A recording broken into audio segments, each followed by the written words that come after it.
Ladies and gentlemen, welcome to the 9 p.m. English News Edition. The top stories of tonight are: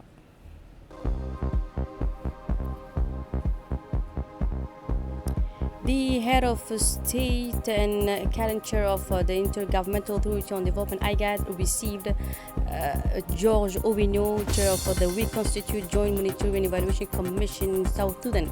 Young athletes and medal winners in Seychelles welcome with enthusiasm. And on the international scene, optimistic for the resumption of negotiation after a long impasse. Welcome back in our newsroom. We begin tonight news with the President of the Republic, who received today the head of the South Sudan Peace Monitoring Commission. The President of the Republic of Djibouti and current chair of the Intergovernmental Authority on Development (IGAD), the President Ismail Omar Guelleh, today welcomed George Owino, chair of the reconstituted Joint Monitoring and Evaluation Commission for South Sudan at the Presidential Palace. The meeting focused on the current situation in South Sudan. George Owino expressed his intention to consult the head of state in his capacity as IGAD chair in order to develop a concrete recommendation to strengthen a peace and stability effort in the country. Both leaders stressed the crucial importance of this agreement as the cornerstones of South Sudan stabilization process.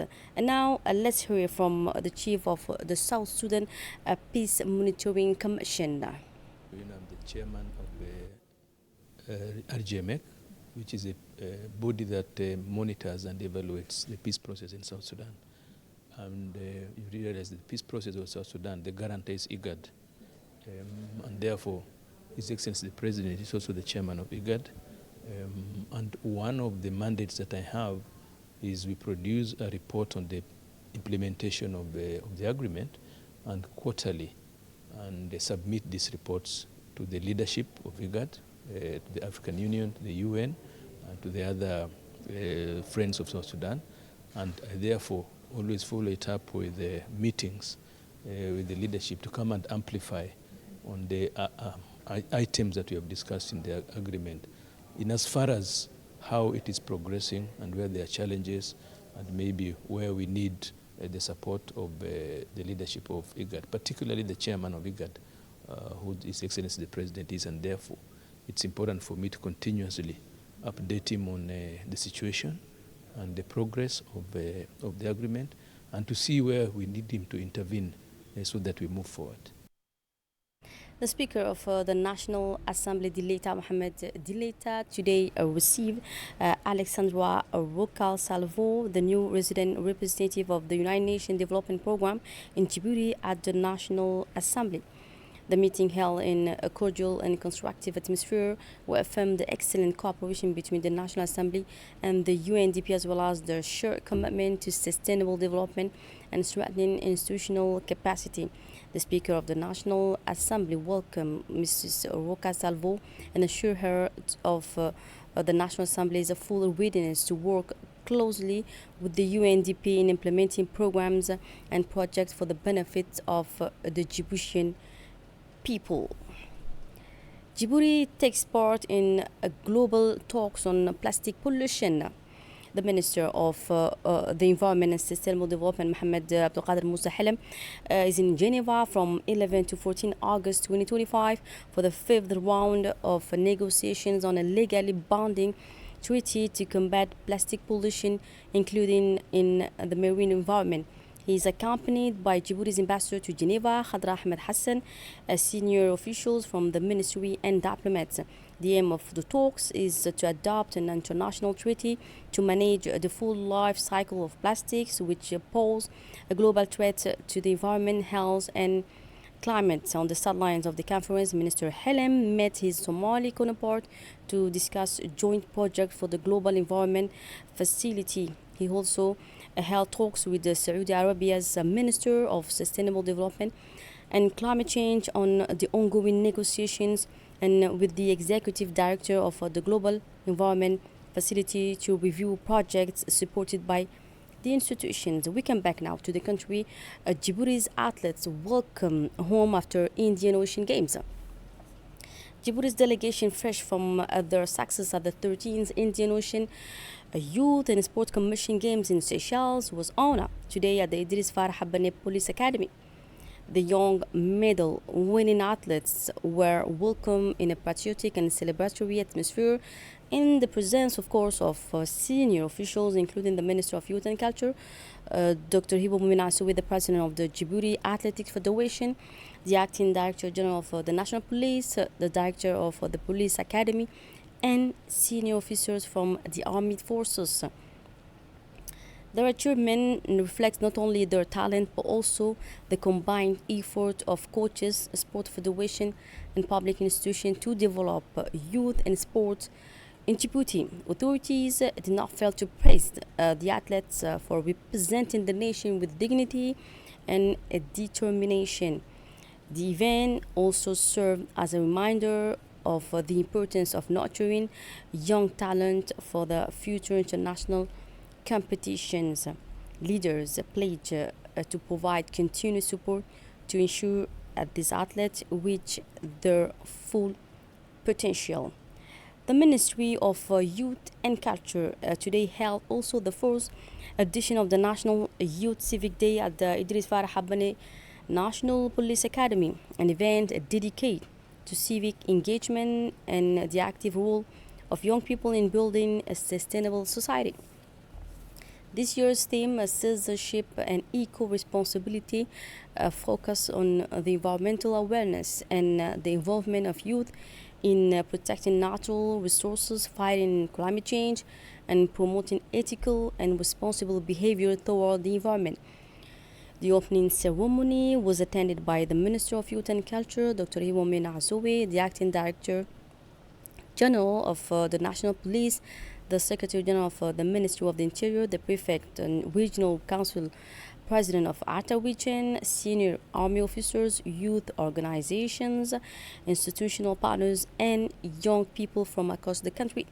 The program included interactive workshops where young participants shared ideas and proposed practical solutions for local environmental action and social cohesion, as well as cultural and artistic activities showcasing local heritage and civic values.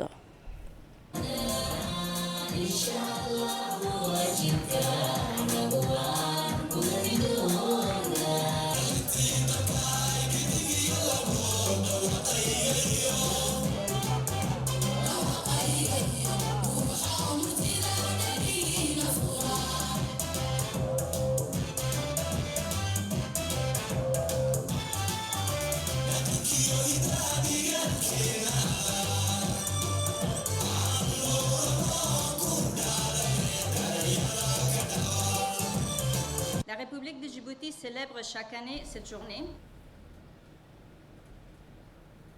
In his address, the Acting Director General of the National Police, Colonel Omar Hassan, emphasized the value of cooperation between the young people and security institutions as a way to promote peace, social cohesion, and responsible citizenship. He also reaffirmed the National Police commitment to supporting youth in their civic initiatives. Colonel Omar Hassan noted that building trust between law enforcement and the younger generation is very important for a safe and harmonious society. He further encouraged young people to see the police as partners in their effort to create positive change in their communities. While speaking, the president of Arta Regional Council, Elmi Bouh Goudade, praised the energy and dedication of the young participants, describing their enthusiasm as a source of hope for the entire community.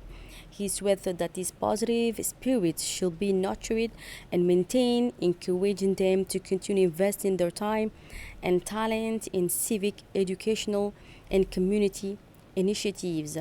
Mr. Goudade added that such engagement plays a vital role in strengthening social cohesion and building a more resilient society. Meanwhile, the prefect of Arta Region, Hassan Dabali, said the active participation of young people is essential for shaping a better future. He encouraged them to engage in projects that promote citizenship, education, and solidarity both in the region and across the country. Prefect Dabele further noted that youth involvement is a powerful driver for positive change and expressed confidence that their commitment will contribute to sustainable development and lasting peace. For her part, the Minister of Youth and Culture, Dr. Hibo Mumin Azowe, highlighted the crucial role of young people in shaping the nation's future. The minister also emphasized the need to make young people aware of their vital contribution to strengthening active citizenship. She also drew attention to the major environmental challenges facing society, urging the younger generation to take part in solutions that safeguard the planet's future. She underlined the need for them to be fully aware of their responsibilities as active citizens and to take meaningful action within their communities. Dr. Hibo Mumin also pointed out that environmental challenges are among the most pressing issues of our time, urging the youth to adopt sustainable habits and to champion initiatives that protect natural resources. She finally affirmed her ministry's commitment to supporting programs that empower young people and encourage their leadership in social and environmental issues. One of the highlights of the ceremony was the award presentation to the winner of the My Djibouti of Tomorrow art competition, a joint initiative by the Ministry of Youth and Culture and the United Nations. Through drawings, painting, photographs, and digital creation, participants shared their personal and ambitious vision of a resilient, inclusive, and sustainable Djibouti. The winning works were praised for their originality, artistic sensitivity, and strong commitment to the sustainable development goals. The ceremony will also include the presentation of honorary certificates to young Djiboutian athletes who proudly represented the Republic of Djibouti. In Oboch now, as part of the drafting of Djibouti's third National Development Plan 2025-2030 national consultation have moved to the country's 5 inter-regions from 5th to 14 August. The session in Oboch on 11 August reviewed the local socio-economic situations, identified development challenges, gathered community priorities, and proposed projects aligned with the regional needs. Each region will produce a report contributing to the national plan, aiming for fairer distribution of development benefits, greater transparency, and a shared vision for the future. The process is led by the regional prefects and councils with the technical support from the Directorate of Economy and Planning and the National Institute of Statistics of Djibouti.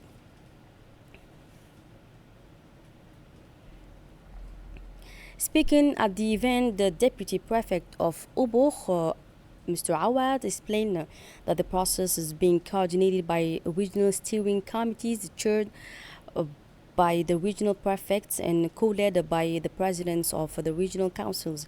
He added that it benefits from the technical support of the Directorate of Economy and Planning and the National Institute of Statistics of Djibouti, which work closely with the regional technical team throughout the process to ensure its success. He also underlined that this collaboration aims to make development planning more inclusive and better aligned with the needs of each region. And now sport to wrap up the national news. The Djiboutian Swimming Federation, under the authority of the State Secretary of Sport, has announced the launch of an intensive training camp for 6 young swimmers aged between 14 and 17. The camp will take place in Addis Ababa, the Ethiopian capital, from August 15 to 31st, 2025. For 2 weeks, the athletes will follow a demanding focus training program aimed at improving their technique, boosting performance, and strengthening both their physical and mental preparation. The initiative is part of the official preparation for 2 major upcoming international competitions, including the African Games, scheduled for December 2025 in Angola, and the Youth Olympic Games to be held in 2026 in Dakar, the Senegal capital. Let's turn now to the regional and international scene. On Tuesday, August 12, the African Nation Championship saw Senegal and Congo draw 1-1 after a late equalizer. And in the second match, Sudan delivered a stunning 4-0 victory over Nigeria, boosting their tournament hopes while Nigeria suffered a second straight defeat.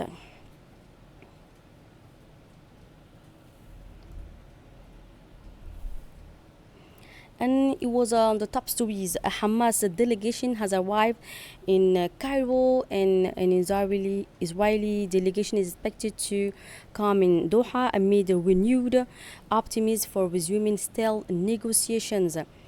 Talks in Cairo, led by Hamas officials Khalil al-Haya, will focus on ending the war, facilitating humanitarian aid, and achieving national consensus. Egyptian officials say that the visit aims to break the deadlock and move closer to a ceasefire agreements. UNICEF says over 18,000 children have been killed in Gaza during 22 months of conflict, calling it a massive humanitarian tragedy with the lasting impact.